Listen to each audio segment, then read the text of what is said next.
खुलुमबाय गासै खौरां नायगिरिफोरखौ बरायबाय लोगोसे चेनेलखौ साबस्क्राइब खालामगोन होननानै आं आसा खालामबाय।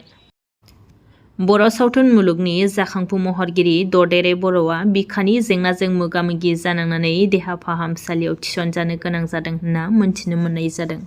थांनाय हरनि 11 रिंगासोनिफ्रायनो गुवाहाटीनि GNRCआव फाहामथाय लागासिनो दङ होनना मोनथिनो मोनदों।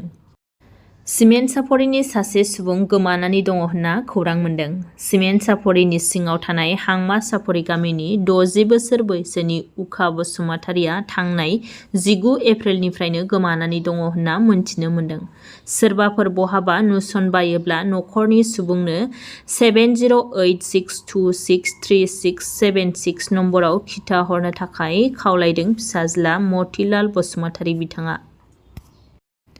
फिन आरोबाव कक्राझार जिल्लानि सिङाव थानाय आथियाबारि तिनालियाव सिखाव खावनाय जाथाय सोमजिबावदों होनना मोनथिनो मोनदों। रावबो गैयै खाबुखौ नायनानै 1.5 लाख रांनि सना आरो 10,000 रांखौ खावनानै लांदों होनना मोनथिनो मोननाय जादों। बेबायदि जाथाय जाफ्लेबाय थानाया गामिनि सुबुंफोरनि गेजेराव गिखांनाय थासारि सोमजिहोदों होनना मोनथिनो मोनदों। तामुलपुरनि हाग्रा ओनसोलाव मैदेरफोरा सुबुं माहारिनि सायाव उदखार खालामनाया थाद'नाय गैयै सोलिदों। तामुलपुर जिल्लानि गुवाबारि ओनसोलाव सुबुं माहारि आरो मैदेरनि गेजेराव दाङाबाजि सोलिबाय थादों। साननैसो सम सिरियै थानाय मैदेरा थांनाय हराव आरोबाव खनसे उदखार खालामफैदों। थांनाय हरनि समाव फिन मानसि आरो मैदेरनि गेजेराव दाङाबाजिया जागायजेनबावदों। हरनि समाव गोबां अखा हाबाय थानाय समावनो मोब्लिबनि बेरा सिफायनानै मासे गिदिर मैदेरा गुवाबारिखौ गिखांनाय थासारि सोमजिहोफैदों।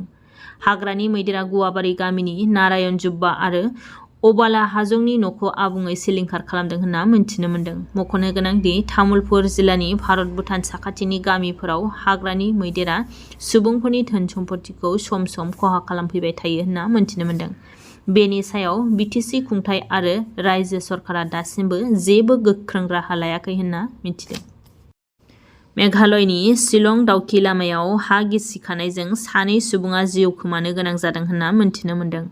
बे जाथायाव बलेर' पिकआप भेननि सालायगिरि आरो लोगो सालायगिरिया जिउ खोमानो गोनां जादों होनना मिथिनो मोनदों। जिउ खोमानांनाय सानैबो सुबुंफोरा मेघालयनिनोमोन होननाबो मिथिदों। बिजनीआव लाभ जिहादनि मोनसे जाथाय 22 बोसोर बैसोनि साहजमाल शेख मुंनि सुबुंखौ हमनो मोनदों। बिजनीनि काबलि बागानाव गंसे भारा न'आव सासे हिन्दु सिख्लाजों बियो थायोमोन। जाथायनि बायदिब्ला जुलि जाखानाय साहजमाल शेखआ गावखौ हिन्दु होनना खोन्थाना लादोंमोन। दायनिगिरिखौ चिरां जिल्लानि आमगुरि पुलिस स्टेशननि सिङाव थानाय नांगलभांगानि साहजमाल शेख होनना मोनथिनो मोनदों।